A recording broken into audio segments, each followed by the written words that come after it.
जी सलाम पर ये बड़ी बहस जारी है। हमारे साथ तमाम मेहमान मौजूद हैं, तमाम खवातीन मेहमानान हमारे साथ मौजूद हैं। इनका तारुफ मैं आपसे कराना चाहूंगी। मेरे साथ मौजूद हैं डॉक्टर आले तलहा शौकत जो कि इस्लामिक स्कॉलर हैं। उसके साथ ही मेरे साथ मौजूद हैं शहनाज अफजल जो कि को कन्वीनर हैं मुस्लिम राष्ट्रीय मंच की महिला विंग की। उसके साथ ही मेरे साथ मौजूद हैं तस्नीम कौसर जो कि सीनियर जर्नलिस्ट हैं। मेरे साथ अंबर जैदी साहिबा मौजूद हैं जो कि सोशल एक्टिविस्ट हैं और फिल्म प्रोड्यूसर हैं। और शबनम सिद्दीकी हमारे साथ जुड़ेंगी और इसके साथ ही हमारे साथ शबाना परवीन हमारे साथ न्यूज रूम पे जुड़ गई हैं जो कि एमआरएम की मेंबर हैं। आप तमाम लोगों का बहुत बहुत इस्तकबाल है जी सलाम पे और इस बहस में। और हमारे साथ हमारे रिपोर्टर आसिफ इकबाल भी जुड़ गए हैं, जामिया में वो इस वक्त मौजूद हैं। सबसे पहले मैं उनके पास जाना चाहूंगी ये जानने के लिए कि आखिर लोग क्या सोच रहे हैं इसको लेकर। आसिफ ये बताइए, आपके साथ का लोग मौजूद हैं वहां पर, मैं उनसे ये जानना चाहती हूँ कि आज जबकि ये बिल पेश किया गया है पार्लियामेंट में, उसके बाद अब इन लोगों का क्या कहना है?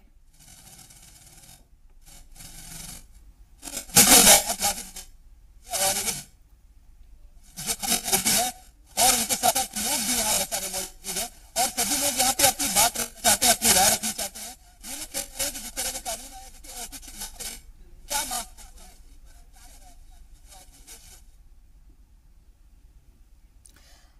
तो लग रहा है किसी तकनीकी खराबी की वजह से हम उनसे डायरेक्ट बात नहीं कर पा रहे हैं। फिर से कोशिश करेंगे कि हम आसिफ के पास जा सकें और जान सकें कि आखिर लोग क्या सोचते हैं इसको लेकर।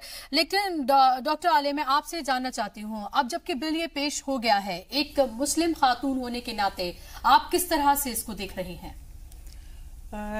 देखिए, मैं ये बात 3 तलाक के मौजू पे मैं ये जी सलाम के जरिए से मैं ये कहना चाहूंगी कि हमारे कॉन्स्टिट्यूशन ने, हमारे आईन ने तो पहले ही ये बात वाजे कर दी है कि जो भी मजहबी जितने भी मामलात हैं वो हर मजहब के आईने में, हर मजहब के हवाले में तय पाएंगे, शादी, बिया, तलाक। और ये हमारे कॉन्स्टिट्यूशन का ये उसूल बना हुआ है।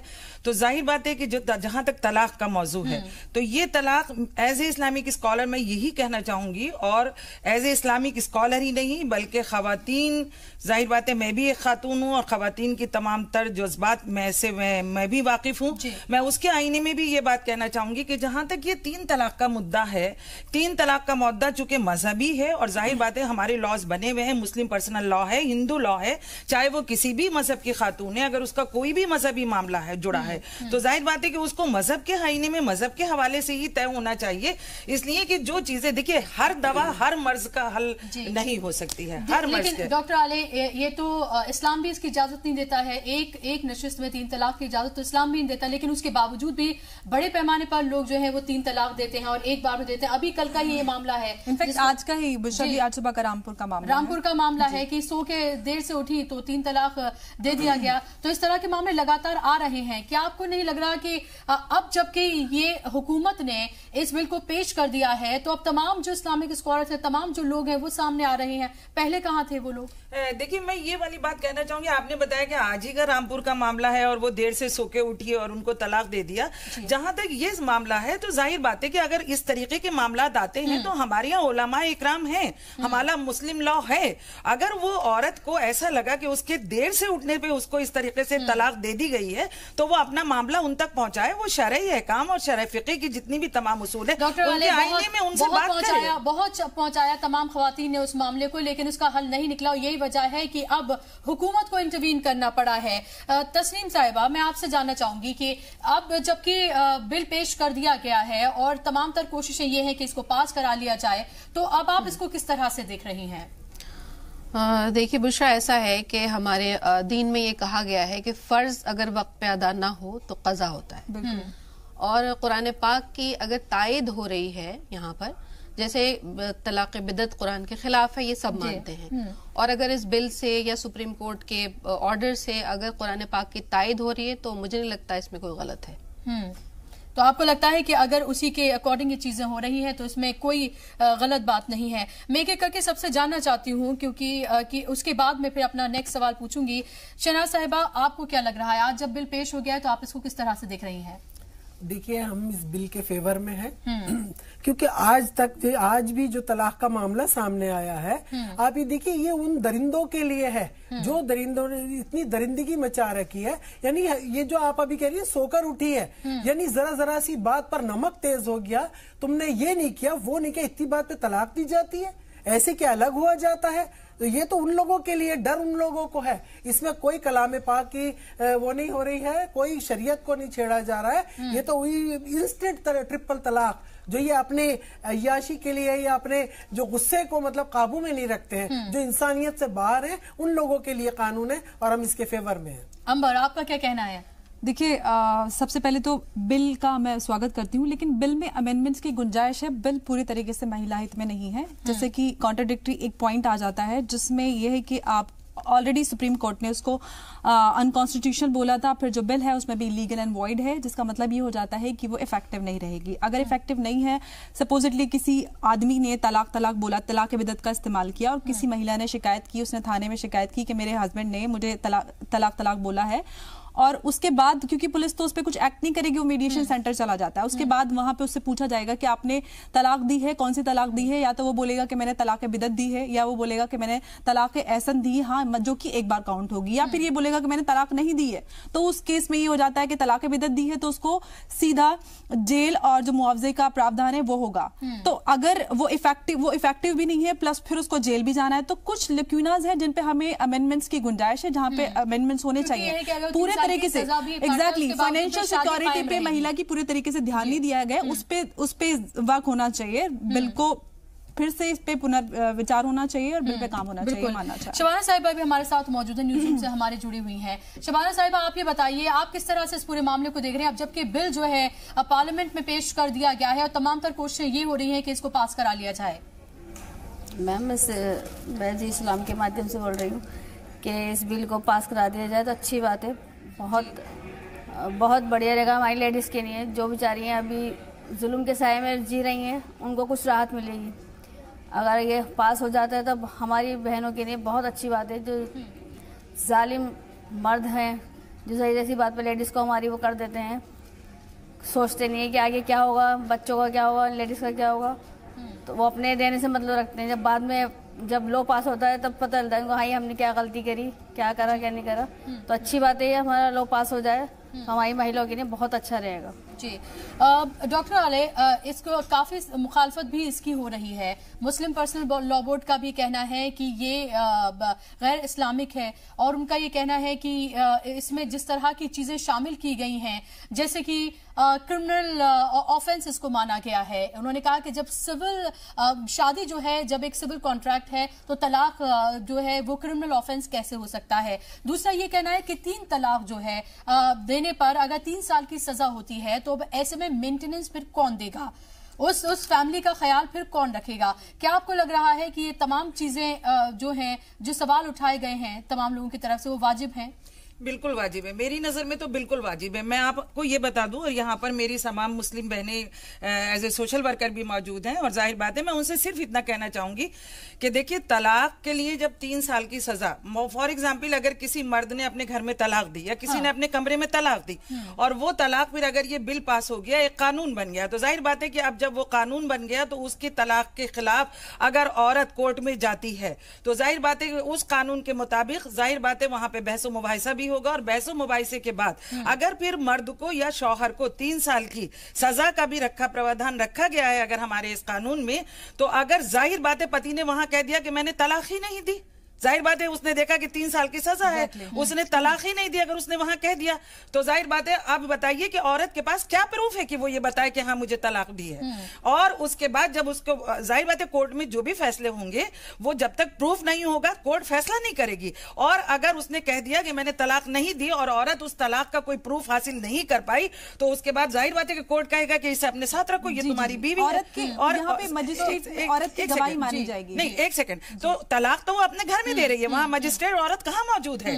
और जाहिर बात है जब केस आ रहा है कोर्ट में, तो जाहिर बात है कोर्ट ये कहेगी कि अब इसे एज ए बीवी ले जाओ, अपने घर रखो। तो अब मैं अपनी बहनों से सिर्फ इतना कहना चाहूंगी कि आप बेदार हो जाइए, इसलिए कि लामहला हर हाल में आप किसी भी सूरत में देखिए इसमें नुकसान एक औरत का है। इसलिए कि जाहिर बात है कोर्ट कह रहा है कि इसे आप अपनी बीवी के ऐसे से अपने घर ले जाइए अगर आपने तलाक नहीं दिया। लग रहा है एक सेकंड मैं अपनी बात पूरी कर लूं कि कोर्ट कहेगा कि मर्द से कहेगा कि इसे आप एज ए बीवी अपने घर ले जाइए अगर आपने अपनी तलाक नहीं दी, और उसने तलाक दे दी है, तलाक दे दी है वो कह रहा है, और अगर फिक़ही एतबार से तलाक हो गई है तो अब जाहिर बात है अगर वो बीवी बन के अपने शौहर के घर में जाएगी तो वो जाहिर बात है हराम हुई।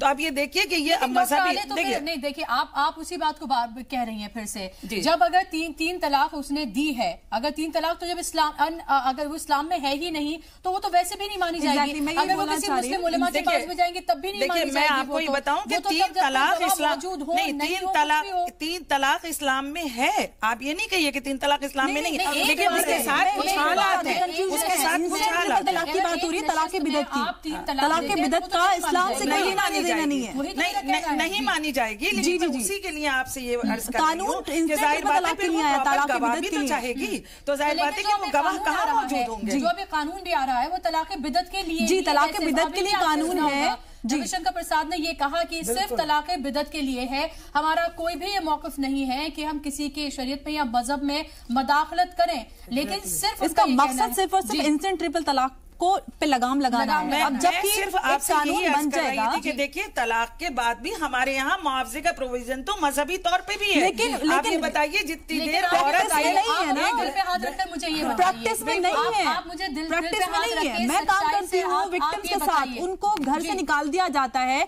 जरा सी बात पे शादियां तोड़ दी जाती हैं। शादी में नॉनवेज खाना नहीं था, वेज खाना था, आपने मोटर बाइक नहीं दी, तुमने चाय ठीक से नहीं बनाई। मेरे पास हजारों विक्टिम्स है, कितने सारे विक्टिम्स से मैंने ऑल ओवर इंडिया ट्रैवल किया है, सबसे मैं मिली हूँ, उनकी स्टोरीज सुनी है। और दिल्ली के जो दिल्ली और यूपी के एग्जैक्टली मैं आपसे अर्ज करना चाहूंगी कि ये सिर्फ मुस्लिम महिलाओं के साथ ही नहीं हो रहा है, बल्कि ये तो हर मसले। देखिए मैं आपसे एक बात अर्ज करना चाहती हूँ, आप किसी भी तरीके से देखिए, आप हर तरीके से देख लीजिए क्या हिंदुइज्म में क्या नहीं है, मसला वो नहीं है। लेकिन अगर कोई एक हुकूमत मुस्लिम खवातीन के लिए अगर इस तरह का कोई बिल लेकर आती है तो उसमें एतराज की बात क्या है। हर मसले पर यही कह देना कि इस्लाम में मदाखलत की जा रही है, ये हमारा पर्सनल मामला है, इसमें इंटरफेयर ना करें, हम अपना मसला खुद हल कर लेंगे। अगर आपने अपना मसला खुद बहुत टाइम था मसला हल करने के लिए, हम बहुत सालों से लड़ाई लड़ते आ रहे हैं। एक बात बताइए, मसला हल खुद हो जाता बशर्तिये कि मुस्लिम खवातीन में बेदारी पैदा की जाए।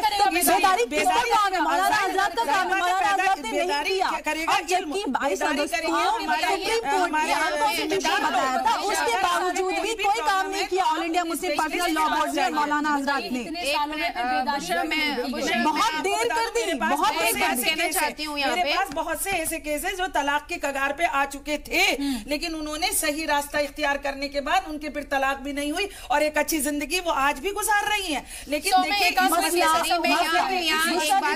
बात बोलना चाहती हूँ, मसला यहाँ पे सिर्फ तलाक का नहीं है। मैं आप लोगों से अर्ज करना चाहती हूँ, जो लड़ाई है हम लोगों की, ये सिर्फ तलाक की नहीं है, लड़ाई है इंस्टेंट ट्रिपल तलाक, तलाक बिदअत की, जो इस्लाम में भी नहीं है। शरीयत का हवाला देके all India Muslim personal law board इस बिल की मुखालफत कर रहा है, तो वो गलत है। जबकि शरीयत में, इस्लाम में इंस्टेंट ट्रिपल तलाक का कोई मेंशन ही नहीं है कहीं पे भी। देखिए यहाँ पे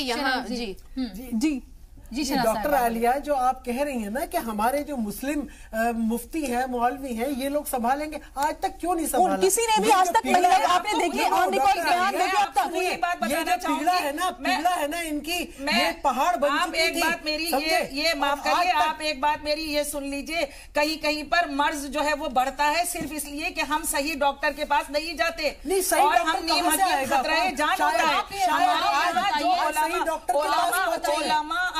इकराम है हमारे यहाँ जो इसके स्पेशलिस्ट हैं, आप वहाँ तक पहुँचिए, मसले का नहीं किया उन्होंने हल, नहीं किया हल। हम बहुत काम कर रहे हैं, ऐसा नहीं कि यहाँ पे आके सिर्फ बोल रहे हैं, हम लोग काम कर रहे हैं ग्राउंड पे। आप बेदार हो जाइए, इसलिए कि अभी मैं ये न्यूज सुन रही थी कि वहाँ पर कहा जा रहा था कि इसको सियासी आंखों से न देखा जाए। आप माफ करिए, आज तक गवर्नमेंट बेदार क्यों नहीं थी? आज गवर्नमेंट पहुंची है, से पहले मुस्लिम खवातीन गवर्नमेंट ख्याल नहीं है।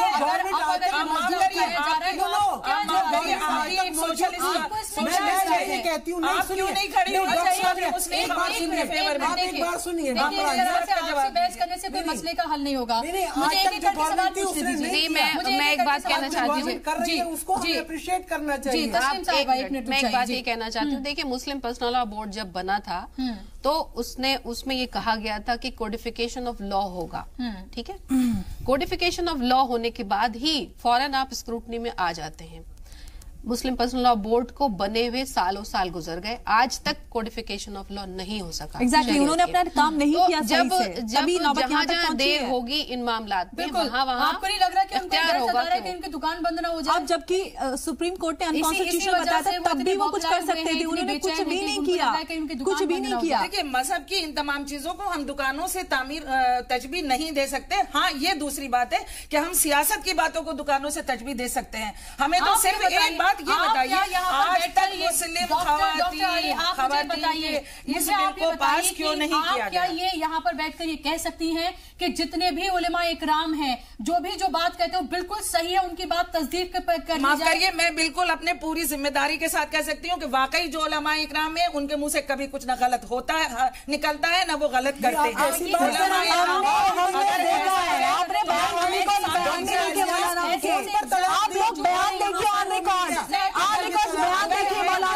अगर है तो वो केस लाइए, अगर है तो वो केस लाइए। मैं केस और मैं उस तलाक के खिलाफ लड़ी हूँ जो तलाक बोर्ड को दी गई है। आप उन केसों के खिलाफ क्यों नहीं? आपकी तंजीम उठती है, आप उठाइए अपनी तंजीम की आवाज को, बात करिएगा। देखिए सिर्फ एक बात हमेशा याद रखिए कि जब कट मुल्लाओं के पास जाओगे और जब नीम हकीम के पास जाओगे तो मर्ज बढ़ेगा। आप किसी भी तरीके से क्यों हक दे रहे हैं अपने फिक़े और शरीयत? उनको काम करना चाहिए मुस्लिम पर्सनल लॉ बोर्ड को। वहाँ बनाइए जहाँ कानून बनाना है। आज सड़क के ऊपर लड़कियों का रेप हो रहा है, कानून बन गया, कितना रेप रुका? आप मुझे ये बताइए, हर लॉ का होता है तो उसका मतलब नहीं कि लॉ नहीं बनेगा। मिसयूज हर लॉ का होता है, हर लॉ का मिसयूज होता है। इससे प्रॉब्लम्स बढ़ेंगी, माफ करिए, इससे प्रॉब्लम्स बढ़ेंगी। मैं दावे के साथ कह सकती हूँ, इससे ज़हनियत की खराबी नहीं है, ज़हनियत की बेदार करने का हम सवाल उठा रहे हैं। अच्छा आप मुझे ये बताइए डॉक्टर आले कि 22 अगस्त 2017 को सुप्रीम कोर्ट ने ये कहा कि 3 तलाक, इंस्टेंट 3 तलाक, यानी कि एक बार में 3 तलाक जो है वो गैर कानूनी होगा। यानी कि अगर कोई 3 तलाक इस तरह से देता है तो उसे माना नहीं जाएगा। आप ये बताइए कि क्या उसके बाद कभी किसी ने 3 तलाक नहीं दी? 67 कहना चाहूंगी कि सुप्रीम कोर्ट की हम इज्जत करते हैं, उसका एहतराम करते हैं। अगर सुप्रीम कोर्ट ने इस तरीके की तलाक को कहा कि ये गैर कानूनी है, और अगर हालात और तमाम दलाइल और तमाम चीजें अगर उससे इत्तेफाक कर रही है कि वाकई वो तलाक वाकई इस तरीके से हुई है, तो हम वाकई उसके खिलाफ है। लेकिन जहां जहां आपके पास ना कोई गवाह है ना कुछ है, और आप उसको एक कानूनी शक्ल दे दें, ये किसी तरीके से मुनासिब नहीं है। आपके पास नहीं तो किसी तरीके से भी मुनासिब रोक लगेगी। गवर्नमेंट इस पर बात ना करे तो फिर आखिर कैसे रोक लगेगी इस पर? हुकूक क्या है, उनके हुकूकों से आगाह किया जाए। हम ये बताइए, मौलाना आजाद मैं भी एक मुस्लिम खातून हूँ और मुझे भी असलियत पता है। बेटियां होने के बावजूद तलाक दे रहे हैं, बेटियां हैं इसलिए तलाक है। आपको ये मालूम है कि अगर आप बिल्कुल आप दुरुस्त कह रही है, लेकिन 55 साल की उम्र में अगर तलाक हो रही है तो आपके उस वजूहात को देखें, और उसके बाद वाकई अगर वो वजूहात पर पूरी कर रही है। और दूसरे कि जहां तक लड़कियों का ताल्लुक है, मैं आपको बताऊं, शायद आप इस बात से जानती भी होंगी कि बच्चों के पूरे परवरिश की सारी जिम्मेदारी तलाक के बाद भी एक उसके बाप को होती है। कोई नहीं देता। आप ये बताइए, मज़हब इस्लाम में है कि देना है, लेकिन कोई नहीं देता। बताइए कि क्या आप कानून का लबादा पहनाने के बाद, क्या आप कानून और उसूल का लबादा पहनाने के बाद, मुझे सिर्फ इतना बता दीजिए कि कानून का लबादा पहनाने के बाद उन मुख्तलिफ 2 अलग अलग मिजाजों के लोगों को क्या एक जगह बांध पाएंगी? एक जगह नहीं बांध पाएंगे। मुझे बताइए, आप सिर्फ इस बात का जवाब देखिए एक मिनट मैं आपको रोकना चाहूंगी। अंबर, मुझे आप ये बताइए कि हम इस पर लगातार ये बात कर रहे हैं और हम ये नहीं कह रहे हैं कि जो कानून लाया गया है वो 100% 100% बिल्कुल सही है, उसे एज इट इज जो है लागू कर देना चाहिए, उस पर बहस होनी चाहिए, उस पर तमाम लोगों से राय मशवरा करना चाहिए। ये बात जरूर है कि आपको नहीं लगता था कि जिन खवातीन के लिए आप बात कर रहे हैं, जिन खवातीन के हुकूक की आप बात कर रहे हैं, जिनके लिए आप ये बिल बना रहे हैं, क्या हुकूमत ने उनसे एक बार भी मशवरा किया? क्या उनका कोई पैनल बनाया जिनसे वो ये जानते हैं कि भाई हम ये बिल में ये करने जा रहे हैं? क्या आप इससे इत्तेफाक रखते हैं? ऐसा कुछ किया ही नहीं गया। क्या आपको नहीं लग रहा कि हुकूमत जो है एक जल्दबाजी में है, एक हेस्ट में है, वो चाहती है कि बस फौरन बस बिल आए और फौरन पास करा दिया जाए? जल्दबाजी में कहां से, एक लंबा टाइम हो गया। मुझे सवाल का जवाब लेने दीजिए, मुझे सवाल का जवाब लेने दीजिए। देखिए बुशरा जी, आप भी जानते हैं कि हम इस मुद्दे पे कितने वक्त से काम कर रहे हैं, एक एक विक्टिम से मिलके उनकी स्टोरीज, उनकी सारी चीजें यहाँ तक हम पहुंचे हैं इतनी मेहनत और मुश्किल के बाद। तो मुझे लगता है कि बिल बनाने को इतनी जल्दी नहीं करनी चाहिए। इसमें जो अमेंडमेंट्स हो रहे हैं, जो अमेंडमेंट्स बाकी हैं, उन पे चर्चा हो, दोबारा बिल फिर पारित किया जाए। इतनी जल्दी में कोई भी कानून ना बनाए, क्योंकि इतने टाइम से जो मुस्लिम महिलाएं, जो मुस्लिम संगठन थे महिलाओं के, जो इस कानून के लिए काम कर रहे थे, एटलीस्ट उनका एक बार उनके व्यूज जाने चाहिए कि किस तरीके का कानून होना चाहिए। उनसे एक बार कंसल्ट करना जरूरी है। कोई भी कानून इतनी जल्दी में पारित नहीं होना चाहिए, क्योंकि ऑब्वियसली बहुत महिलाओं के, मुस्लिम महिलाओं के फ्यूचर का सवाल है। कोई भी कानून आप बना के थोप नहीं सकते हैं। बिल्कुल थोप नहीं सकते। और इसके साथ साथ अगर सवाल ये भी उठता है कि अगर 3 साल के लिए अगर वो जेल में चला जाता है, सबसे पहले और उसके बाद मेंटेनेंस कौन देगा? अभी रविशंकर प्रसाद ये कह रहे थे कि पुलिस से उसको जमानत नहीं मिलेगी, लेकिन मजिस्ट्रेट के पास तो वो जा सकता है, वहां से तो उसे जमानत मिल सकती है। तो इसमें कहना कि जो तमाम जो पूरा प्रोसेस होगा उस वक्त में उसकी फैमिली का, उसके बच्चों का आखिर ख्याल कौन रखेगा? और फिर उसके बाद भी अगर वो वापस आता है 3 साल के बाद जेल से, शादी तब भी उसकी रहेगी। एग्जैक्टली सबसे बड़ा लिक्विड तो यही है कि अगर उसको या तो इफेक्टिव मान के उसको सजा दी जाए कि आपको 3 साल की सजा और जो आपको जो भी जुर्माना देना होता है वो दें, या फिर उसको एकदम बोले कि होगी ही नहीं। मतलब ये जो लक्यूना है, सबसे बड़ा प्रॉब्लम तो यहीं पे आ जाता है। अगर कोई इतना फाइनेंशियली स्ट्रांग नहीं है तो फिर उसका मुआवजा कहां से आएगा? कोई रिक्शा चलाने वाला है या कोई मजदूर है तो वो कहां से देगा? उसकी मेंटेनेंस कहां से आएगी? जाहिर सी बात है। तो काफी लोग हैं इसमें जिस पर बात करने की जरूरत है, और इतनी जल्दबाजी में इस बिल को पास कराने की जरूरत नहीं है। बात करनी चाहिए, क्योंकि ये सिर्फ ये हुकूमत की बात ही नहीं है, बल्कि ये असल में लड़ाई उन खवातीन की है जिन्होंने इतने लंबे वक्त से ये लड़ाई लड़के सुप्रीम कोर्ट तक इस मामले को पहुंचाया, और फिर उसके बाद हुकूमत जो है इसमें पार्टी बनी है। असल में लड़ाई हुकूमत की नहीं है, असल में लड़ाई जो है वो उन खवातीन की है जो इतने लंबे वक्त तक लड़ी है इस पूरे मसले को लेकर। हमारी ये बहस इन तमाम जो हमारी खवातीन पैनलिस्ट हैं उनके साथ जारी रहेगी। फिलहाल रुक रहे एक छोटे से ब्रेक के लिए।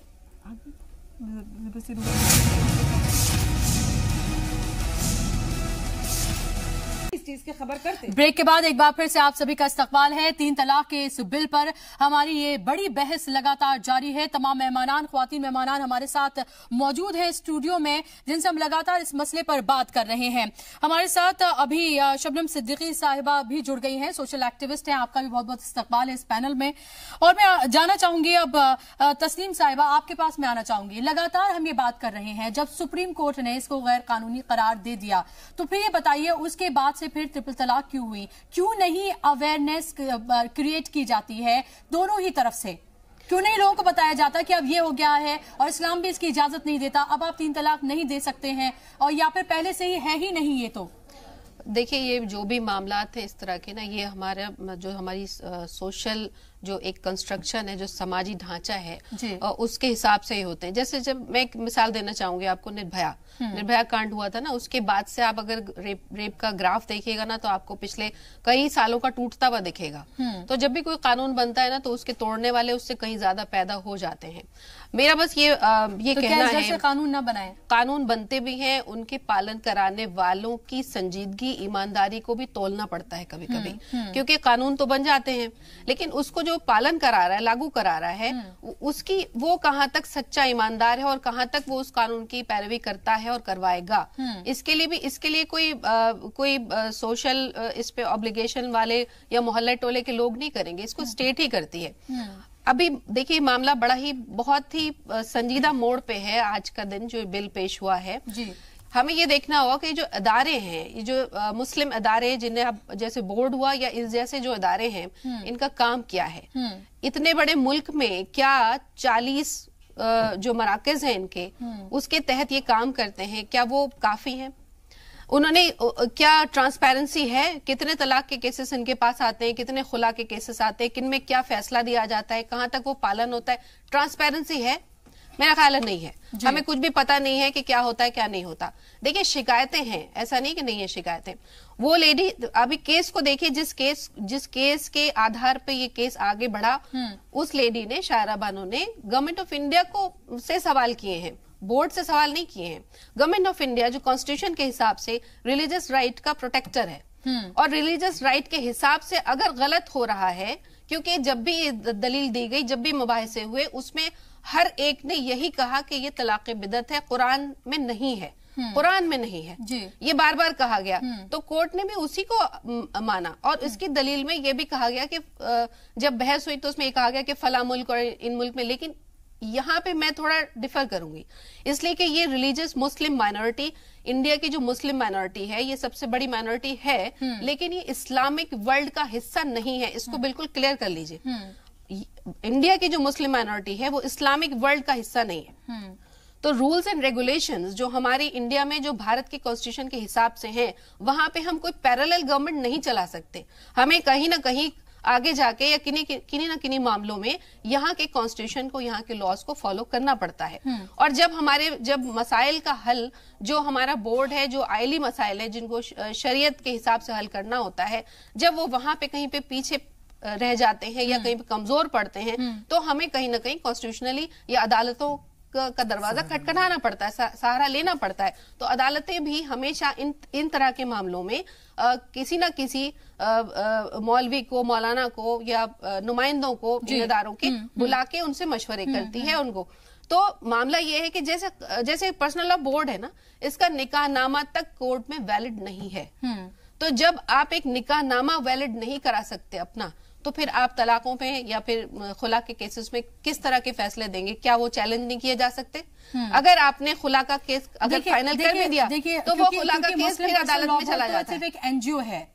देखिए, मुस्लिम पर्सनल लॉ बोर्ड एक एनजीओ है, कोई वो गवर्निंग बॉडी नहीं है, कोई लॉ के अंदर आती हुई कोई इस तरह की बॉडी नहीं है जिसे कोई हुकूक मिले हुए हैं। वो एक एनजीओ है जो बेदारी पैदा कर सकता है। सवाल ये है कि आखिर उन्होंने, जब अब वो पार्टी बन रहे हैं, तो उन्होंने इससे पहले बेदारी कितनी की? क्या उन्होंने वाकई में डोर टू डोर जाके लोगों को ये बताया कि भाई आप जो 3 तलाक देते हैं वो आप हुकूमत को तो छोड़ ही दीजिए, कोर्ट क्या कह रही है उसको भी आप छोड़ दीजिए, आप जिस मजहब से ताल्लुक रखते हैं, जिस मजहब को आप फॉलो करते हैं, वो आपको इजाजत नहीं दे रहा है, तो आप किस बिना पे देते हैं ये तलाक? देखिए, इस मुल्क में जब पर्सनल लॉ बोर्ड और स्टेट से टकराव हुआ है ना, एक किसी बड़े तूफान का पेशखेमा है ये हमें इसको सिर्फ एक मामूली से तलाक के केस में नहीं लेना चाहिए। मैं आपको आज यहाँ बैठ के कह दे रही हूँ कि ये 2019 की रणनीति तय हो चुकी है, तमाम पार्टियां सामने, और मुस्लिम पर्सनल लॉ बोर्ड में उसमें एक पार्टी बन के सामने आया है। चलिए उन चीजों आपको सिर्फ ये कहना, देखिए देखिए हर चीज पर नियत पर शक किया जाए, हर चीज पर नियत पर सवाल उठाया जाए, ये भी एक गलत बात है।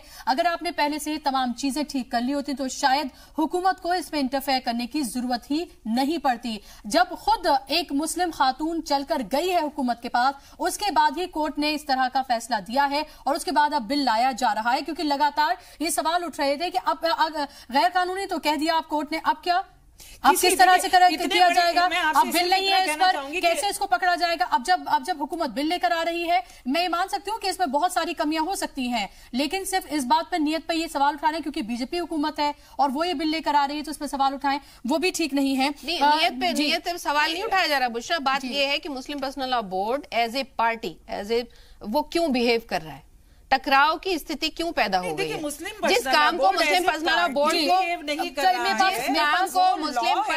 मुस्लिम पर्सनल लॉ बोर्ड को जो काम करना चाहिए था, मुस्लिम पर्सनल लॉ बोर्ड को जो काम करना चाहिए था, वो उन्होंने क्यों नहीं किया? बिल्कुल सवाल इस बात, जब उनको लग रहा है कि उनको इसमें इंटरफेयर नहीं कराया जा रहा है, उनसे बात नहीं की जा रही है, तो अब वो इंटरफेयर करना चाहते हैं। मामले में आप जाने के बाद इतना बड़ा कानून पारित हो रहा है, आपको इसमें जरूरत थी, शाबानो का केस नहीं है, शाहबानो का केस हमारे सामने है, शाहबानो का केस हमारे सामने है। में जाने की जरूरत थी गवर्नमेंट को, कई लोगों को साथ में बिठाने की, जिसमें हमारे मजहबी एक्सपर्ट भी हों, वो हालात को रखें और ऐसी लेडीज को बिठाना था जो लेडीज इन तलाकों से मुतासिर हैं। ये बात मानी जा सकती है कि तमाम, ये बात मानी जा सकती है कि बिल्कुल ये बात मानी जा सकती है कि तमाम जो खवातीन है कम से कम उनको बिठाना चाहिए था, उनको बिठाना चाहिए था, उनसे बात करनी चाहिए थी, पूछना चाहिए था। इसका मतलब ये हुआ कि हमारा कोई मजहबी रहनुमा आपसे पूछना चाहूंगी, आप किसी को अपना मजहबी रहनुमा नहीं मानती हैं? इसका मतलब आप किसी उलमा इस्लाम को उलमा नहीं मानती हैं? आपको अपने ये मजहब से ताल्लुक मजहब वाले क्यों जमात निकाह? चलिए, मुझे लगता है सबके लिए किताब है, सबके लिए किताब है कुरान जो दी गई है मुसलमानों को, अगर वो उसको फॉलो करें तो वो बहुत होगा। मैं आपको रोकना चाहूंगी। मीनाक्षी लेखी फिलहाल पार्लियामेंट में कुछ कहे, लोकसभा में सीधे वही लिए चलते हैं। उसने अपीजमेंट पॉलिटिक्स की, और किस समय पर जब ऐसा बहुमत कांग्रेस को प्राप्त था जो कि आज तक किसी पार्टी को देश में नहीं मिला, तब इन्होंने लोगों के हकूकों के साथ मजाक किया, खिलवाड़ किया, अपीजमेंट पॉलिटिक्स की। और ऐसी अपीजमेंट पॉलिटिक्स जिसका खामियाजा पूरे देश ने 30 साल से भुगता है। 30 साल बाद ये मौका देश को मिला है वापस अपना रवैया ठीक करने का, और अगर आज ये मौका हम खो देते हैं तो इतिहास गवाह है कि हमें ये मौका दोबारा नहीं मिलेगा, और आने वाली पीढ़ियों को, आने वाली नस्लों को हमारे पास देने के लिए जवाब नहीं होगा। आज अगर इस फैसले की टेक्निकलिटीज में जाना चाहते हैं, अगर इस फैसले के बारे में समझना चाहते हैं, तो मैं बताना चाहती हूं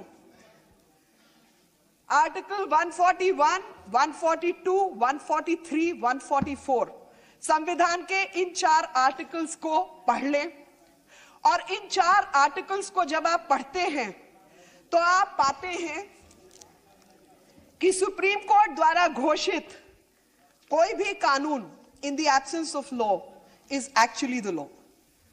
और मैं उसमें 2 चीजें जरूर पढ़ना चाहती हूं। 142, the supreme court in exercise of its jurisdiction may pass such decree or make such orders as is necessary for doing complete justice in any cause or matter pending before it, and any decree or so passed or order so made shall be enforceable throughout the territory of India in such manner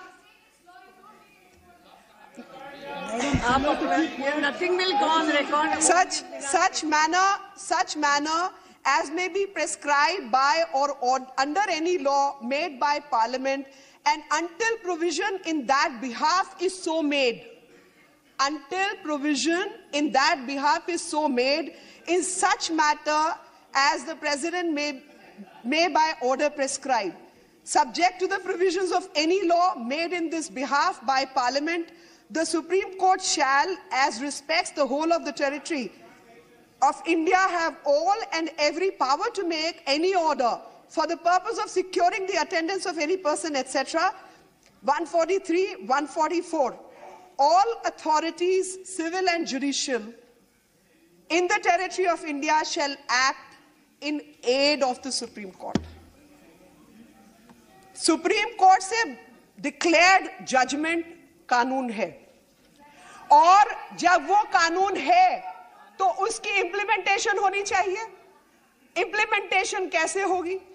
आपने बात कर दी कि implementation होनी चाहिए क्योंकि supreme court ने कहा है, तो आप देख लीजिए कि सुप्रीम कोर्ट के कहे हुए जजमेंट और डिसीजन के बाद इस देश के अंदर कितने तलाक हुए, और उन तलाकों के बाद क्या आपके पास रास्ता है?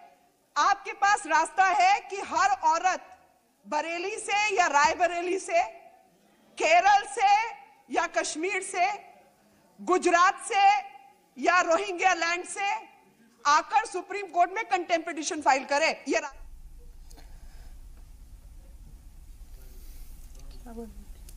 तो अभी आपने मीनाक्षी लेखी को सुना है। उन्होंने कहा है कि हमें एक सुनहरा चांस मिला है और अगर अभी ये बिल पास नहीं हुआ तो ये मौका भी हमारे हाथ से चला जाएगा और फिर हम आने वाली नस्लों को क्या जवाब देंगे।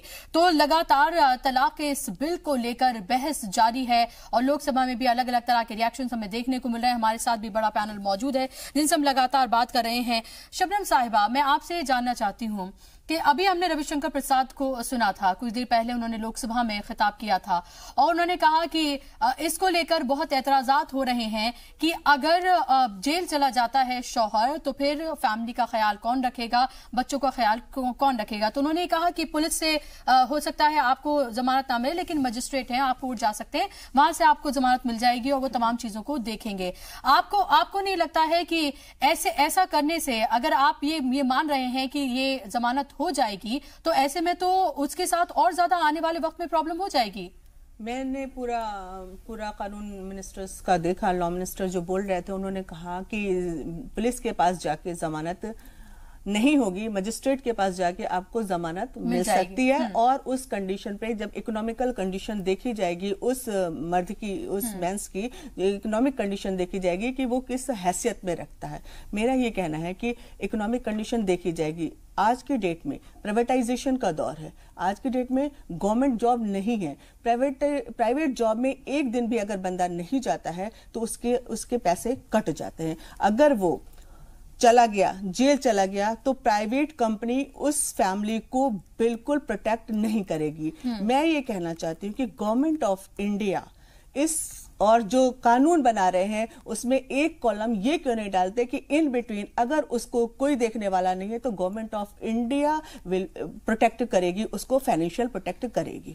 क्या ऐसा ही मैं सोचती हूँ, ऐसा होना चाहिए। क्योंकि अगर वो विमेन इलिटरेट है, उसका हस्बैंड ही सिर्फ कमाने वाला है और वो जेल चला गया, चाहे मजिस्ट्रेट से बेल पे भी चला गया, फिर वो कानूनी लड़ाई लड़ेगा, फिर वो कोर्ट का एक्सपेंडिचर बियर करेगा।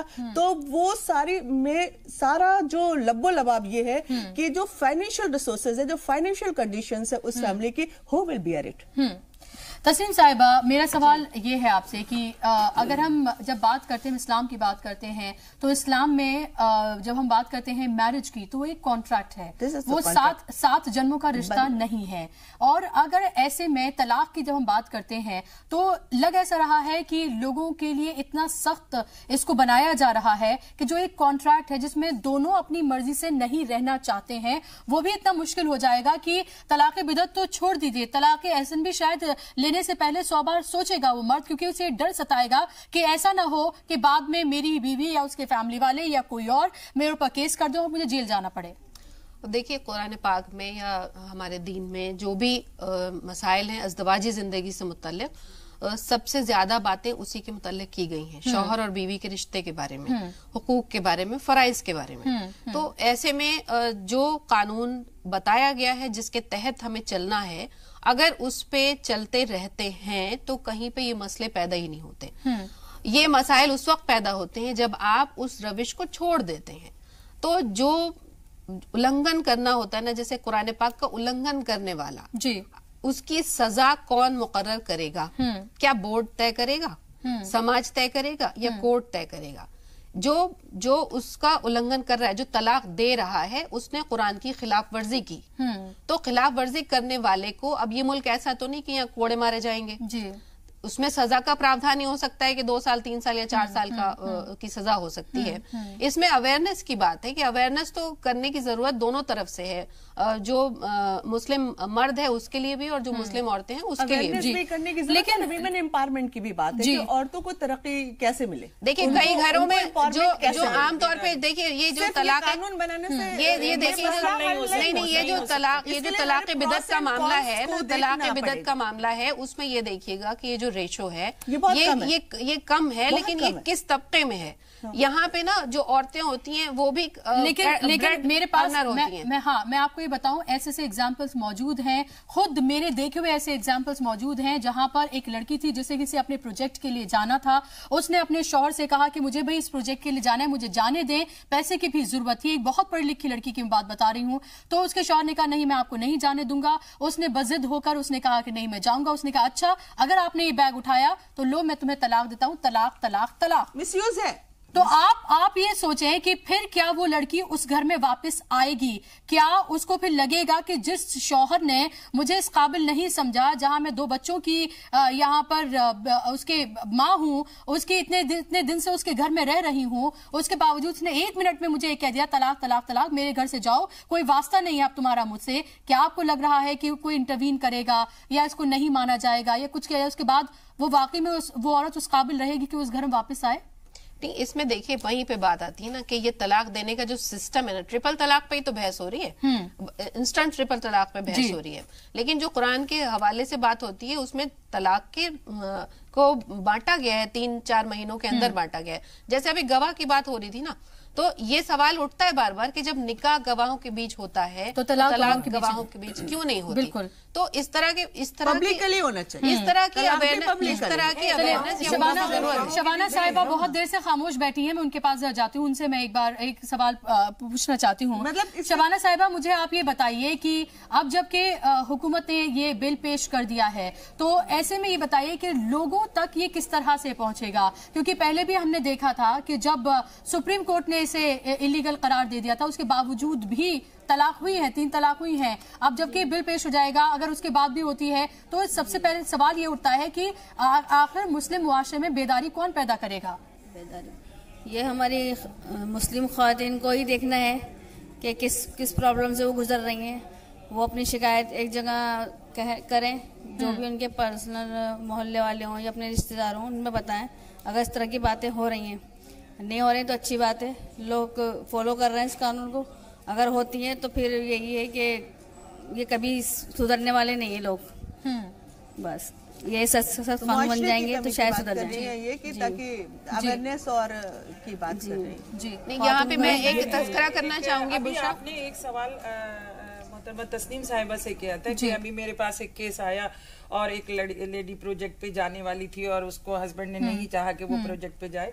मैं उस मसले पे रोशनी डालना चाहूंगी। थोड़ा सा ये है कि देखिए, आपने बताया ना कि एक कॉन्ट्रैक्ट है, शादी एक कॉन्ट्रैक्ट है, और शादी से पहले हर चीजों को क्लियर, शौहर और बीवी के रिश्तों के बीच में शादी होने से पहले, निकाह से पहले, निकाह के बंधन में बंधने से पहले उन तमाम चीजों को क्लियर होना चाहिए। अगर शौहर की मर्जी है कि भाई आप नौकरी करें तो आप करें, वरना देखिए, जहां तक मैं आपको बता दूं, इस्लाम बहुत लचीला मजहब है।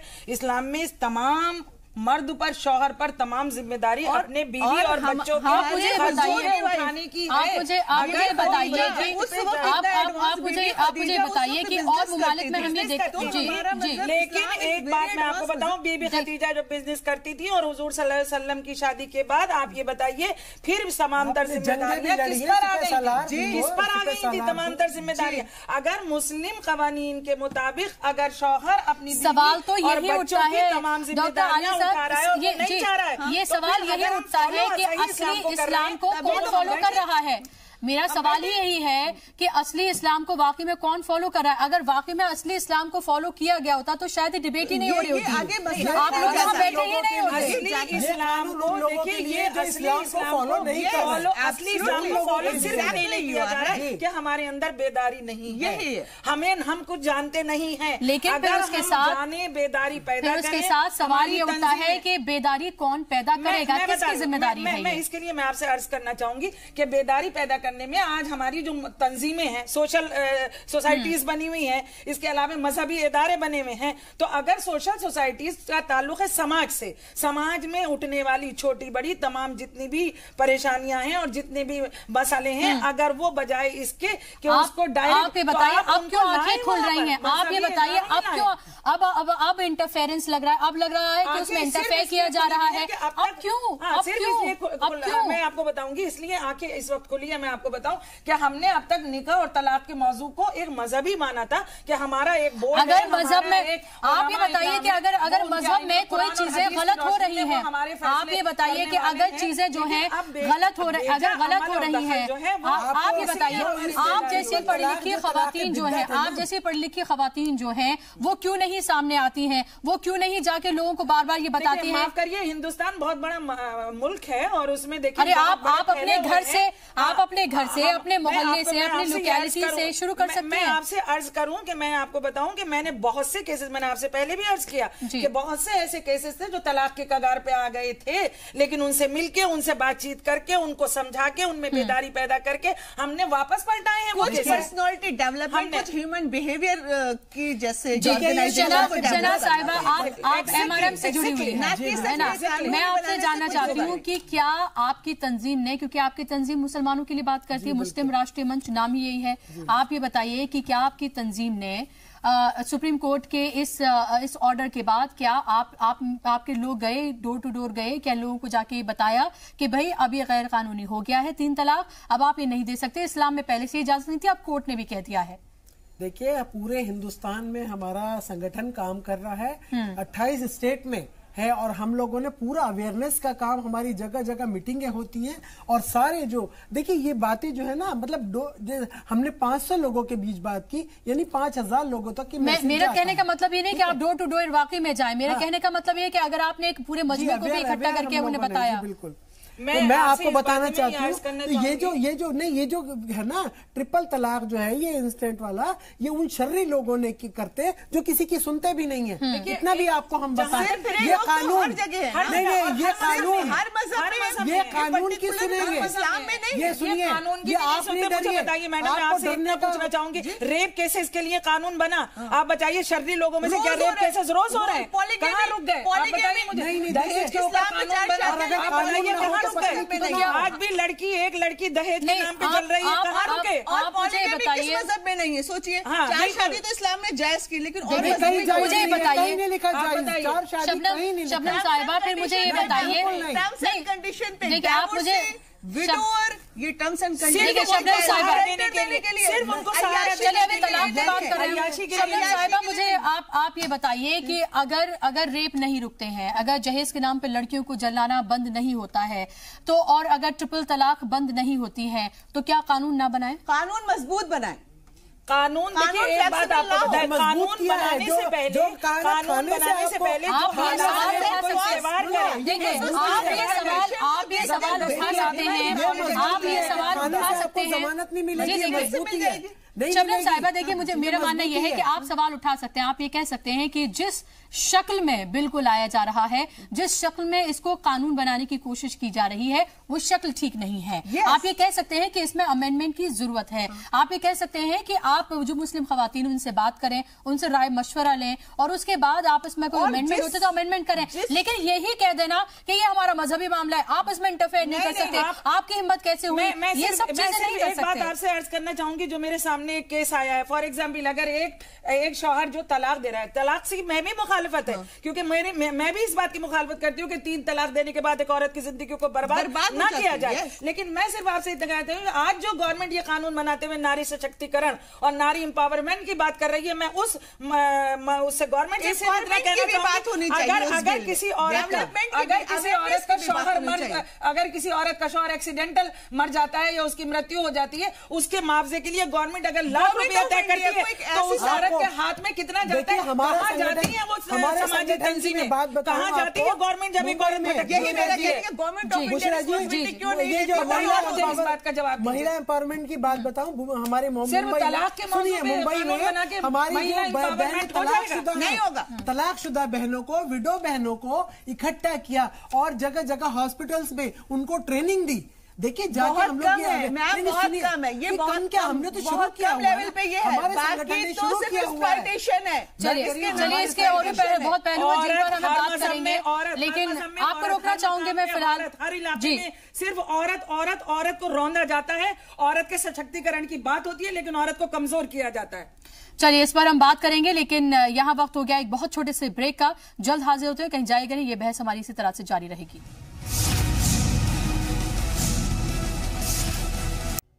क्यों नहीं पहुंचे? ब्रेक के बाद एक बार फिर से आप सभी का इस्तकबाल है और लगातार हम बात करें 3 तलाक के इस बिल पर, और हमारी ये बहस लगातार जारी है। आप ये देख रहे हैं महा कवरेज, हमारे साथ तमाम मेहमान मौजूद हैं जिनसे हम बात करें इस मसले को लेकर। डॉक्टर आलिया, क्योंकि आप इस मामले की ज्यादा जानकार हैं, इसलिए मैं आपसे ये जानना चाहती हूं कि जब हम ये बात करते हैं कि अवेयरनेस की जब हम बात करते हैं खास तौर पर, तो मेरा आपसे कहना यह है कि क्या मुस्लिम उलमा इकराम को इस तरह की एक मिसाल कायम नहीं करनी चाहिए थी कि अगर उनकी लोकेलिटी में अगर कोई किसी को 3 तलाक दे देता है इस तरह से, तो उसे उस समाज से निकाल दिया जाए, या उसे इस तरह का एक कड़ा मैसेज दिया जाए कि उसके आसपास के जो लोग हैं वो देने से पहले 100 बार सोचें कि भाई अगर ऐसा किया तो उस समाज से आपको निकाल दिया जाएगा। बल्कि होता यह है कि कुछ दिन बाद वो लड़की तो अपने घर पे चली जाती है, वो रोती रहती है, उसकी शादी दूसरी हो ना हो अलग बात है, उसकी शादी जो है फौरन के फौरन हो जाती है। बिल्कुल देखिए, आपके इस सवाल पे मैं अपनी जो राय है वो ये देना चाहूंगी कि वाकई अगर उलमा इकराम की जो आपने बात करी है, मैं आपको बता दूं कि चूंकि मेरी नॉलेज में ये सब केसेस है इसलिए मुझे मालूम है। मैं नहीं समझती कि हाँ अगर किसी उलमा के पास ये केस आया हो और उसने इस केस में दिलचस्पी नहीं ली हो, लेते हैं, ऐसी बात नहीं है कि लेते हैं, लेकिन किस तरह की दिलचस्पी? देखिए, हर मुमकिन किस तरह की दिलचस्पी का यह है कि आदमी को भी समझाया जाता है, हस्बैंड को समझाया जाता है, उसकी बीवी को समझाया जाता है कि भाई देखो। अच्छा, उसके बावजूद भी आप ये बताइए, उसके बावजूद भी अगर वो शख्स ना माने, अगर उसके बावजूद भी वो शख्स ना मान रहा है और वो वाकई तलाक देना चाह रहे हैं, तो फिर तलाक हो जानी चाहिए। मैं इस बात के इत्तेफाक रखती हूँ, इसलिए रखती हूँ कि दो मुताजाद देखिए तलाक नहीं, आप मेरी बात को नहीं समझी। तलाक तो ये है कि तलाक तो वो तो एक मैरिज कॉन्ट्रैक्ट है, कॉन्ट्रैक्ट खत्म हो गया, आपके बीच में तलाक हो गई, आप अपने घर वो अपने घर। लेकिन अगर तलाक इस तरह से जाए जिसके इस्लाम इजाजत नहीं देता, अगर आप एक बार में 3 तलाक देते हैं, मैं उस तलाक की बात कर रही हूँ जिस पर हम बहस कर रहे हैं कि अगर एक बार में 3 तलाक दी जाती है और अगर कोई शौहर इस तरह की हरकत करता है, तो क्या आपको नहीं लगता कि जो मुस्लिम समाज के जो रहनुमा हैं, जो इस्लामिक स्कॉलर्स हैं, उन्हें एक ऐसी नजीर जो है वो पेश करनी चाहिए कि आगे अगर कोई इस तरह की तलाक दे तो वो 100 बार सोचे कि भाई अगर हम ऐसा करेंगे तो हम समाज से निकाल दी जाएंगे, फैमिली से बेदखल कर दी जाएंगे, ये तमाम चीजें होंगी। नहीं, अगर वाकई उलमा इकराम के दरमियान ये बात आती है कि इसने ये इस तरीके से तलाक दी है और जिस तरीके से न कुरान इजाजत देता है न मजहब इजाजत देता है, तो वाकई उलमा इकराम जो है वो आगे बढ़े और नजीर पेश करे। मैं इस बात से इत्तेफाक रखती हूँ। क्या शबनम साहिबा, क्या आपको ये नहीं लग रहा कि अब जाके जो है क्या कहते हैं उलमा इकराम जो है इस पर एतराज कर रहे हैं क्योंकि हुकूमत अब इसमें इंटरफेयर कर रही है, वो इस पर बात कर रही है? उससे पहले कहाँ थे आप? अगर आपने पहले अवेयरनेस इस तरह से की होती और लोगों को बताया होता, बेदार किया होता, तो शायद ये नौबत ही ना आती। Yes, of course, exactly, I agreed. क्योंकि अगर उन्होंने पहले से बेदार किया होता तो कभी हमारे हाथ से ये मसला निकलता ही नहीं। ये उनकी ये जो गैर जिम्मेदाराना हरकत की वजह से ये मसला हमसे आगे निकला और अब वो आगे बढ़ रहे हैं, अब पार्टी बढ़ रहे हैं। अब फायदा क्या होता है? जब आगे बढ़ चुकी है तो अब तो आगे के बारे में सोचे, फर्दर क्या किया जा सकता है। अब इसमें तो कुछ नहीं हो सकता, ये तो अब इस लेवल पे पहुंच चुका है कि अब आप you are not able to do anything. अब आप कुछ कर ही नहीं सकते, अब आपको ये एक्सेप्ट करना होगा। अगर आपने पहले से किया, आपको करना पड़ेगा। जी, क्या अब आपको नहीं लगता कि एक तरह से एक मुहिम चलानी चाहिए लोगों को? अभी अवेयरनेस आ जाए, आप आगे बढ़िए और इसमें लेडीज को भी लीजिए, मुस्लिम लेडीज को भी लीजिए, उनको भी आगे बढ़ाइए। जरूरी थोड़ी कि आप ही खाली बात करें मुस्लिम लेडीज की, जो उनकी बात है, उनके मसाइल हैं, उनके जज्बात हैं, उनकी सारी फिक्र है, तो उनकी बात भी तो सुनिए, उनको भी उस जगह रखिए, उनसे बात कीजिए और उनको खाली आप खुद फैसला क्यों ले रहे हैं? बात आप उनकी कर रहे हैं, जिसकी औरत की कर रहे हैं, और आप औरत को नहीं रख रहे, क्यों नहीं रख रहे? तस्लीम साहिबा, क्या आपको लगता है कि वाकई में अगर इतने बड़े पैमाने पर, जैसे मेरे साथ ही इस प्रोग्राम में ही जो 5 मेरे साथ ऐसी पढ़ी लिखी खवातीन जो है वो मौजूद हैं, क्या आपको नहीं लगता कि इस तरह की ग्रुप्स बनने चाहिए जो बाहर जाएं, जो मर्दों से ना सही लेकिन कम से कम जो खवातीन हैं उनसे जाकर बात करें, उन्हें बताएं कि उनके साथ क्या हो रहा है और इस्लाम इसकी इजाजत नहीं देता है, आप क्या क्या कर सकते हैं इसको लेकर?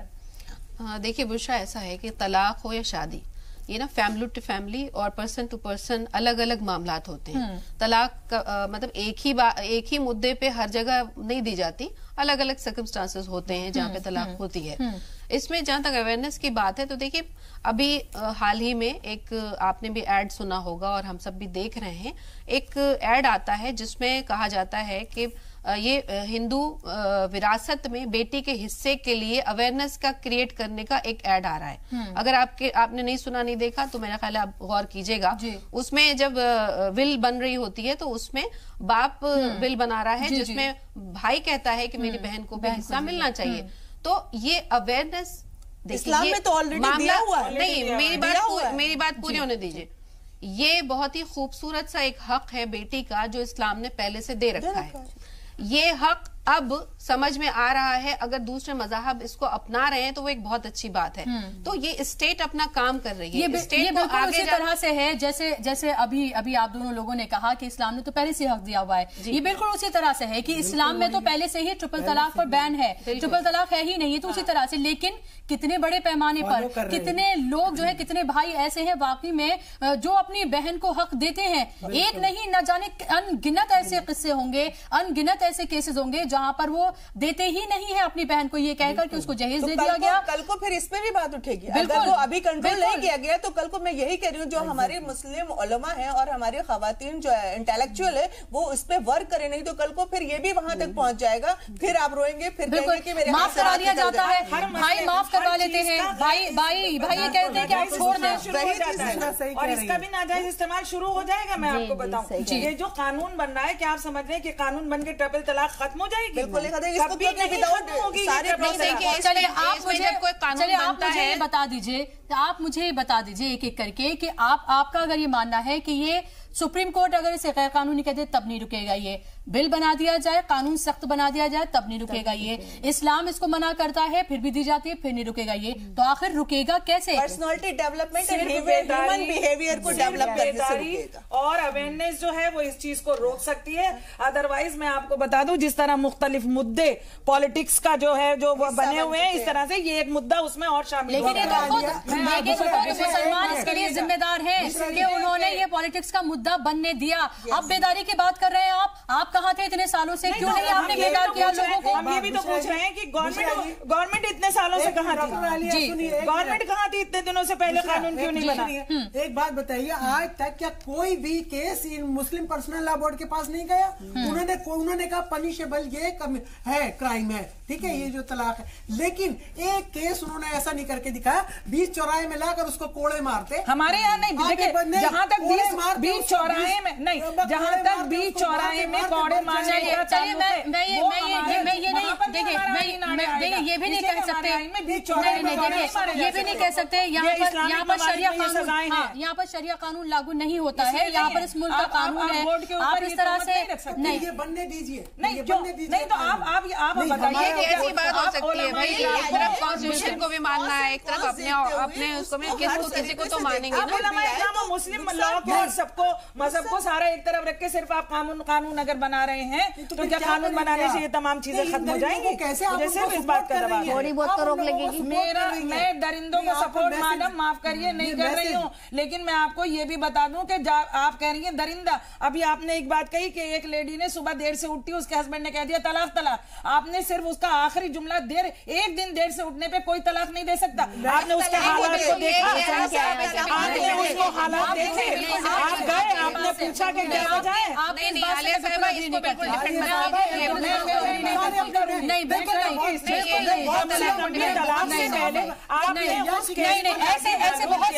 ऐसे बहुत सारे केसेस हैं, ऐसे बहुत सारे केसेस हैं। आप क्या मानती हैं कि सारे जो मुस्लिम मर्द हैं वो बिल्कुल ठीक है, वो बिल्कुल जानबूझ के सब कुछ करके वो तभी तलाक देते हैं? आप कैसे जिम्मेदारी ले सकती हैं? काम कैसे जिम्मेदारी ले सकती है? लेकिन आप देखिए ये भी नहीं कह सकते कि एक दिन वो देर से आप ये बताइए कि एक दिन अगर एक मुस्लिम मर्द जो है घर लेट आता है, वो घर में लाके औरत को पैसे नहीं देता, खाने के लिए देता, क्या वो मुस्लिम औरत घर छोड़कर चली जाएगी? क्या वो घर छोड़कर चली जाएगी? अपने बच्चों को घर छोड़कर चली जाएगी? नहीं जाएगी, नहीं जाएगी। नहीं, ये बात तो सारे इस तरीके के होते हैं। ये जो यहाँ पर डिस्कस करना है, ये अपनी अय्याशी के लिए और अपने मजे के लिए। एक बात मैं आपसे ये कहती हूँ, आप मुझे ये बताइए, अगर एक मुस्लिम समाज में अगर एक मर्द जो है अय्याशी के लिए तलाक दे रहा है, तो जब उसको 4 निकाह करने का हक है, तो क्या वो सिर्फ तलाक दे के अय्याशी करेगा? तो कैसे बताइए आप, माली हालात का जवाब दीजिए।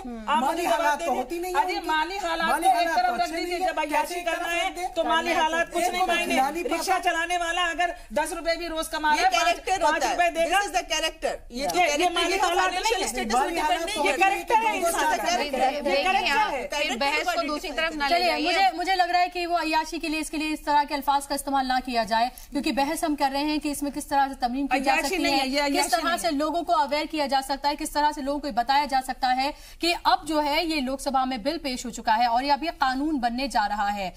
मेरा आपसे सवाल यह है शबनम साहिबा कि अब जब ये कानून बनने जा रहा है, पहले इसमें मशवरा नहीं लिया गया, उस बात को माना जा रहा है, लेकिन अब आगे क्या किया जा सकता है, किस तरह से हुकूमत तक पहुंचा जा सकता है? क्योंकि जब आप एक लेटर लिखकर कि भाई आपके हस्बैंड ने इस तरह से आपको तलाक दे दिया, आप कोर्ट तक जा सकते हैं, एक मुस्लिम खातून जिसका एक तरह से संज्ञान लेते हुए हुकूमत ने फिर एफिडेविट दिया था सुप्रीम कोर्ट में, और उसके बाद अब ये बिल बनने जा रहा है, तो क्या आपको नहीं लगता कि एक मुस्लिम खातून का ग्रुप जो है वो ऐसे इकट्ठा होना चाहिए और उसे हुकूमत को लेटर लिख के उससे बात करनी चाहिए कि भाई हम आपसे बात करना चाहते हैं, प्रॉस एंड कॉन्स को देख के बिल बनाए जो कि सख्त कानून हो, जिसमें कि फ्लेक्सिबिलिटी भी थोड़ी बहुत होनी चाहिए, एकदम से अरेस्ट जो नहीं, बात पूरी तरीके से इन्वेस्टिगेट करके फिर जो भी सजा मुकर्रर की जाए वो 100% की जाए, फिर उसको नहीं छोड़ा जाए। अगर वो सच में रिस्पॉन्सिबल पाया जाता है उसको 100% पनिशमेंट दिया जाए, लेकिन उसकी प्रॉपर इन्वेस्टिगेशन हो और हर प्रॉस एंड कॉन्स को हर पहलू। आप मुझे बताइए शबाना साहिबा, मुझे साहिबा की बात से बिल्कुल इत्तेफाक रखती हूँ कि हर केस को प्रॉपरली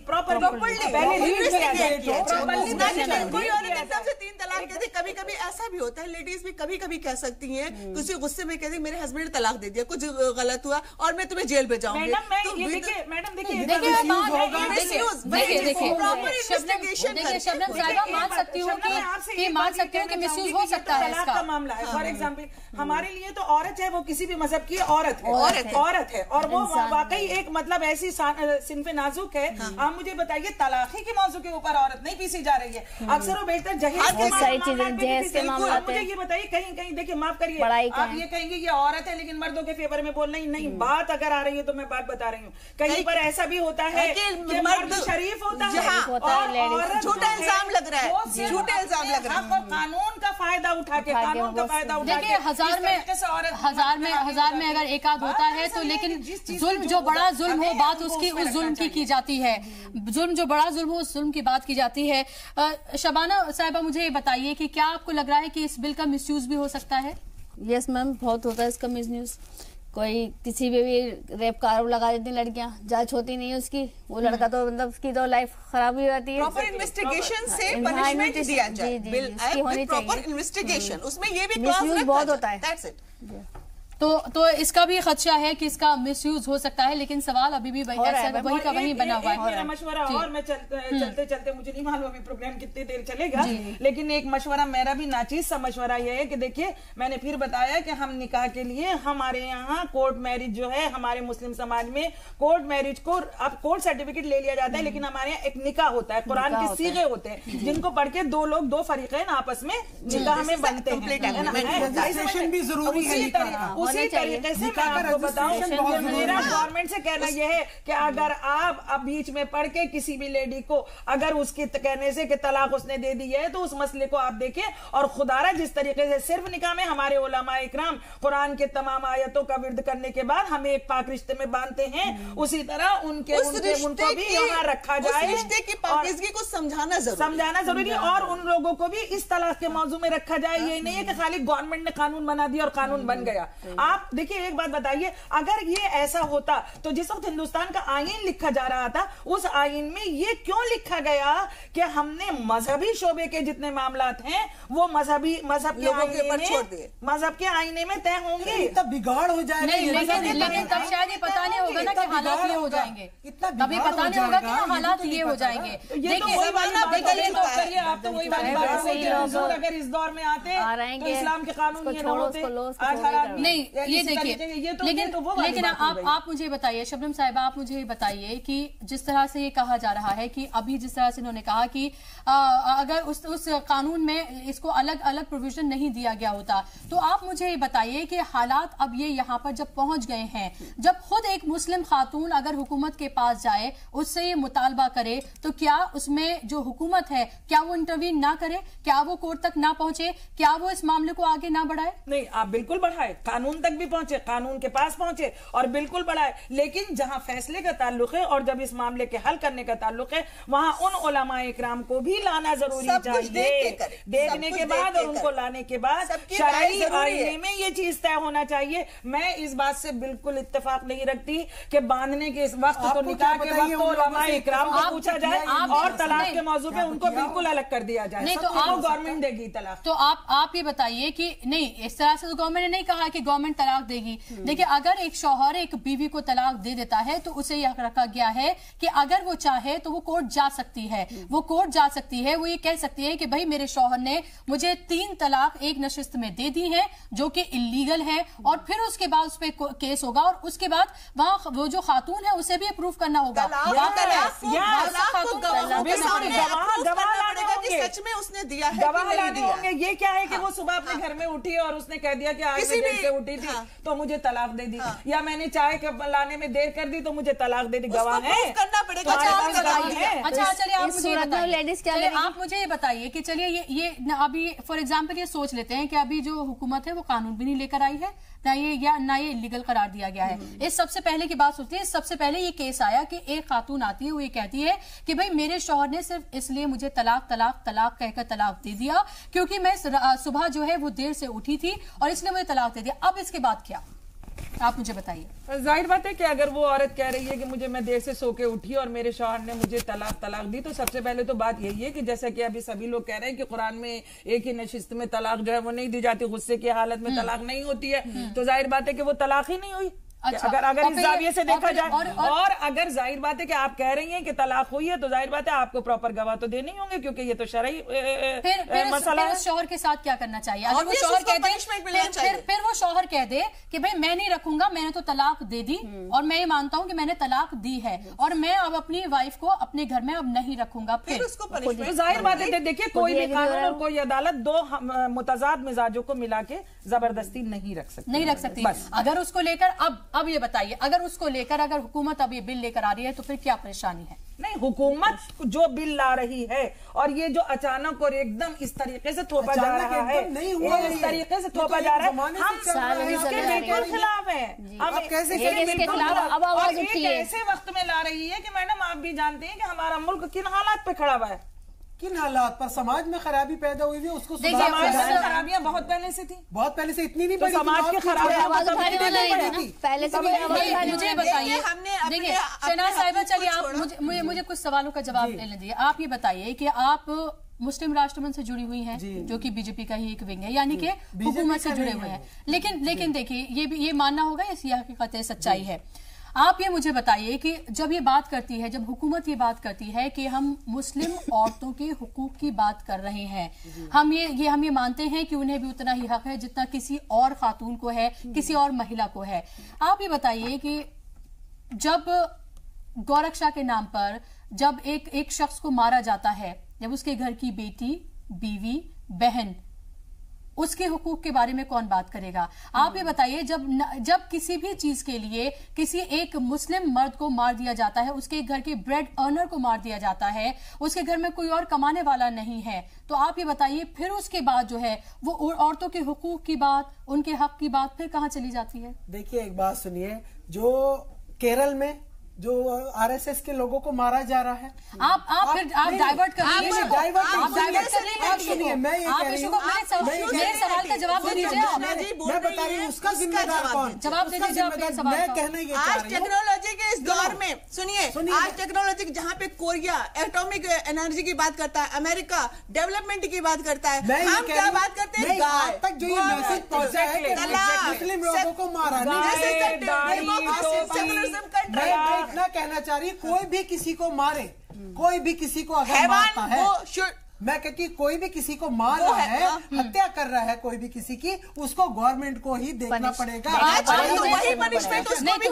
ये तो मेरा सवाल है तस्लीम साहिबा, कि आपको ये नहीं लगता कि जब हम औरतों की हुकूक की बात करते हैं, जब उनको लगता है कि ट्रिपल तलाक देने पर एक औरत के हुकूक की पामाली हो रही है, तो फिर और दूसरी तमाम चीजों में भी तो औरत के हुकूक की पामाली हो रही है। जब औरत को वहां पर और दूसरी जगहों पर अगर उसको उसके हुकूक नहीं मिल रहे हैं तो वहां पर वो किसके पास जाए? फिर देखिए बात फिर वहीं पे आ जाती है ना कि जब बीजेपी गवर्नमेंट है चूंकि ना वो ये काम कर रही है तो फिर इस तरह की बातें खुद ब खुद सामने आती हैं कि वो कोई भी काम इस तरह का करेगी तो उस पर सियासत का इल्जाम लगेगा। लेकिन बात यहाँ पे ये है कि जो हमारी मिल्ली तंजीमें हैं वो अपना काम वक्त पे नहीं करेंगी तो फिर इसी तरह से हुकूमतें इंटरफेयर करेंगी, चाहे कोई भी मामला हो। अभी आपने गौरक्षकों के हाथों मुसलमान भाइयों के मर्डर की बात की, तो उसमें देखिए ये सारे सियासी मुद्दे हैं। इन्हें आप बिल्कुल भी खवातीन के कोई एम्पावरमेंट या खवातीन की कोई बड़ी हमदर्दी इससे लेके जोड़ के देखिएगा तो ये अलग नहीं हो सकते। तो उसी तरह से ये अलग नहीं हो सकते। हमें ये देखना होगा कि इस मामले में मुस्लिम पर्सनल लॉ बोर्ड खुद जाके कोर्ट में पार्टी बना, ठीक है, उसने अपनी बातें रखी। अब सवाल ये था कि उसको ही ये कह देना चाहिए था कि भाई ट्रिपल तलाक जो है वो इलीगल होगी उसकी तरफ से, क्योंकि सारे दलाइल जब वो भी दे रहे थे तो यही दे रहे थे कि ये इलीगल है और कुरान में नहीं है, लेकिन ये होती है। ऐसा नहीं कि नहीं मानी जाती, मान ली जाती है। इसमें कई डू एंड डोंट्स भी हैं और इसके फायदे और नुकसान दोनों हैं, जिसमें कभी कभी मर्द जो है वो किसी जालिम बीवी से छुटकारा पाने के लिए 3 तलाक का सहारा लेता है और कभी कभी औरत को भी इससे फायदा मिलता है। खुला के केसेस में भी ऐसा ही होता है। औरत जो है वो चाहती है अगर कि एक बार में वो खुला ले ले या वो अलग हो जाए अपने शौहर से, तो उसका प्रावधान भी है। तो दीन ने कहीं पे किसी के साथ कोई गैर बराबरी या ऐसा कोई सलूक नहीं रखा है, ज्यादती नहीं रखी है। ये वो वक्त है, ये वक्त में जब मिल्ली इदारे सियासत में उतर आते हैं और अपने आप को एक सियासी मोहरा बना देते हैं, तो ऐसे में ये इसी तरह से यूज होते हैं। देखिए जहां तक बोर्ड का सवाल है, मैंने पहले ही कहा था आयली जो शरिया के कानून थे उनकी कोडिफिकेशन की बात थी। कोडिफिकेशन की बात क्यों नहीं करते? अगर आप कोडिफिकेशन कर देंगे तो फिर वो उन दायरों में आ जाएंगे, फिर उसी के हिसाब से क्या आपको नहीं लग रहा कि 498 का भी हमने देखा किस तरह से मिसयूज हुआ? क्या उसके बाद से जहेज के नाम पे क्या औरतें हैं उनको जलाना, मारना, घर से निकालना, क्या उनको या उनके ऊपर जुल्म सितम होना बंद हो गया? उससे पहले भी हमने देखा कि और तमाम चीजों में भी हम देखते हैं। और क्या सिर्फ तलाक के नाम पर जो मुस्लिम खवातीन हैं क्या सिर्फ उनके ऊपर जुल्म हो रहे हैं? क्या और जो दूसरे मजाहिब की जो खवातीन हैं क्या उनके हुकूक नहीं है? क्या उनके साथ जुल्म सितम नहीं हो रहे हैं अलग अलग चीजों के नाम पर? सिर्फ ये कह देना कि तलाक के नाम पर सिर्फ मुस्लिम खवातीन ही जो है वो कटघरे में खड़ी हैं, सिर्फ वही परेशान है। देखिए बात वही है, पहले भी ये बात आई थी, मैंने यही कहा था कि जब कानून बनते हैं ना तो उसके तोड़ने वाले उससे पहले ही उसका तोड़ ढूंढ के रखते हैं। तो ये भी कानून, देखिए गवर्नमेंट का काम है, स्टेट का काम है अपने सिटीजन्स की जो हुकूक हैं उसकी देखभाल करना, उसको प्रोटेक्ट करना। तो ये जो कानून बना के गवर्नमेंट जो है वो अपने ऊपर एक बहुत बड़ी जिम्मेदारी ले रही है, और अगर वो अपनी जिम्मेदारी पूरी नहीं करती तो ये अवाम का काम है कि उसको वक्त वक्त पे याद दिलाती रहे कि आपने जो ये कानून पास किया था इसका पालन हो रहा है या नहीं हो रहा। ये काम आपका है पालन करवाना। ये काम कोई एनजीओ नहीं करा सकता, ये काम मुस्लिम पर्सनल लॉ बोर्ड भी नहीं करा सकता, और ये काम कोई मोहल्ले टोले वाले भी नहीं करा सकते। जमहूरी मुल्क में अब आवाम की कोई ताकत ही नहीं रह गई है। ठीक है, वो ये कह देना आसान है, लेकिन किसी भी जमहूरी मुल्क में मान लेना चाहिए। मैं इसे नहीं मानती, मैं इसे बिल्कुल नहीं मानती। जमहूरी की ताकत हमेशा से रही है और यहाँ पर ये कह देना कि अवाम के पास उसके हुकूक नहीं है, ये बात तो बिल्कुल मानी नहीं जा सकती। हुकूक है मैडम, उसके पास उसकी ताकत भी है, उसके पास वो ताकत है, वो जिसको चाहे चुने, चुनकर ला के हुकूमत में बिठाए, जिसको चाहे निकाल दे। ये एक अलग इशू है, अगर उसके पास नहीं जाए तो बहुत लंबी हो जाएगी। नहीं, मैंने वही कहा कि ये कानून बना के कानून का पालन करवाना ये बड़ी जिम्मेदारी है। कानून बनाना एक जिम्मेदारी है, उसका पालन करवाना उससे बड़ी जिम्मेदारी है। कानून को इम्प्लीमेंटेशन ये बहुत मुश्किल होता है, और कोई भी कानून बन जाता है बस सिर्फ इसके लिए कि वो एक मुद्दा बना रहे और हम उसमें कानून की खूबसूरती है। थाने में सबसे ज्यादा अगर आप इसे बड़े कैनवस पे लेके देखें, हमारे मुल्क में देखिए, हम एक बात बस ये अर्ज करना चाहते हैं कि हमारा ये जमहूरी मुल्क था, इसमें अरसे से सारे लोग रहते थे, सारे मजाहिब रहते थे, हर इंसान जो मजहबी मामला थे वो मजहबी आईने में सुलझाया करते थे, जो समाजी मामला थे वो समाजी मामला में जिनको जाना चाहिए कोर्ट में वो कोर्ट में सारे जाते थे। आज ही क्यों जरूरत आ गई रही कि एक सियासत को भी आपको लगता है कि बिल को इस तरह से पास करने के बजाय पहले से स्टैंडिंग कमेटी में भेजना चाहिए और स्टैंडिंग कमेटी में भेजने के बाद तमाम जो पार्टीज हैं, जो पॉलिटिकल पार्टीज हैं, उन तमाम पॉलिटिकल पार्टी से राय मशवरा करना चाहिए, क्योंकि जो अलग अलग पार्टीज में भी जो जानकार लोग हैं, जो कानून के जानकार लोग हैं, मुस्लिम जो एमपीज है वहां पर, उनसे बात करनी चाहिए और उसके बाद जो उसमें अमेंडमेंट है वो अमेंडमेंट करनी चाहिए। जो लेडीज देखिए इस वक्त जो है ना ये मामला आप इसको देखिए 22 अगस्त से लेके अब तक जब कॉपीज दे दी गई, पढ़ ली गई, स्टैंडिंग कमेटी की मांग मुस्तरद हो चुकी है। आपने अभी भी देखा रविशंकर साहब ने साफ साफ कह दिया था कि स्टैंडिंग कमेटी में नहीं जाएगा। ये कानून आज शाम तक, रात होते होते तक पास हो जाएगा। आप ये देखिए कि कांग्रेस ने सरेंडर कर दिया है। हो सकता है मुस्लिम पर्सनल लॉ बोर्ड ये सोच रहा होगा कि उसके साथ शायद कुछ पार्टियां खड़ी हो जाएं, लेकिन वो अब अलग थलग खड़ा है।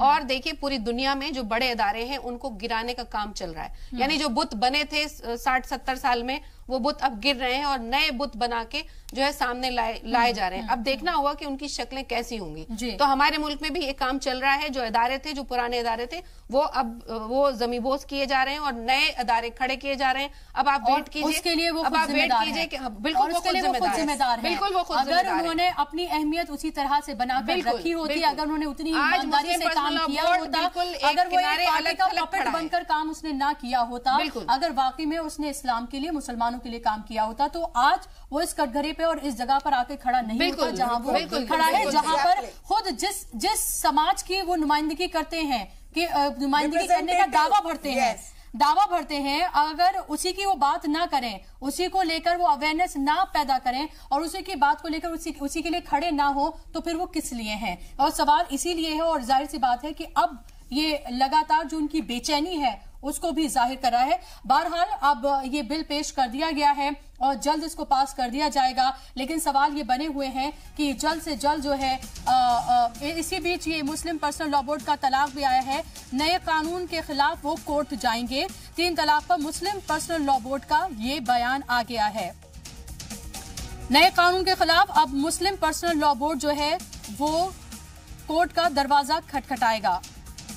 और पहले भी हमने ये सुना था कि उन्होंने कहा था कि हम इंतजार कर रहे हैं कि बहस के बाद अगर ये कानून बनता है तो हम उसके बाद सुप्रीम कोर्ट जाएंगे, और अभी वही बात सामने आ गई है। मुस्लिम पर्सनल लॉ बोर्ड ने ये कहा है कि वो इस कानून के खिलाफ जो है वो कोर्ट जाएंगे।